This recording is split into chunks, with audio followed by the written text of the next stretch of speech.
ఎంత టైం ఉందో మీకు తెలుసా? నాకైతే గార్లిక్ నాన్ తెలుసు, బటర్ నాన్ తెలుసు, నార్మల్ నాన్ తెలుసు, తవా నాన్, తందూరి నాన్, ఏమేమో తెలుసు. మీకు ఆఫ్ఘనీ నాన్ తెలుసా? నాకైతే తెలీదు. ఇవాళే మా ఇంటి దగ్గర ఒక కొత్త బేకరీ స్టార్ట్ అయితే నేను తీసుకున్నా. ఒక్కసారి చూడండి ఎంత షాక్ అవుతారో. అనిపిస్తుందా? నేను దూరం వెళ్ళాల్సి వస్తుంది ఎందుకంటే ఇంత పెద్దగా ఉంది నాన్. ఇది ఆథెంటిక్ హ్యాండ్ మేడ్ అంట. సో ఇప్పుడు మనం టేస్ట్ చేద్దాం ఇది ఎట్లుందో. హీట్ చేయాలనుకుంటా.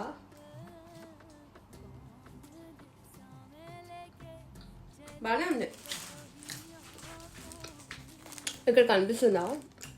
ఇది wheat, whole meal, water, salt, east అంతే. హ్యాండ్ మేడ్ అంట. వీట్ ఉంది కాబట్టి, హోల్ మీల్ ఉంది కాబట్టి తీసుకున్నా. నార్మల్ నాన్ మైదా అయితే తీసుకోకపోతుండే. సో కర్రీ నేను హీట్ చేశాను. ఇది ఓన్లీ ఒక 10 seconds మాత్రమే ఈ నాన్ హీట్ చేసిన.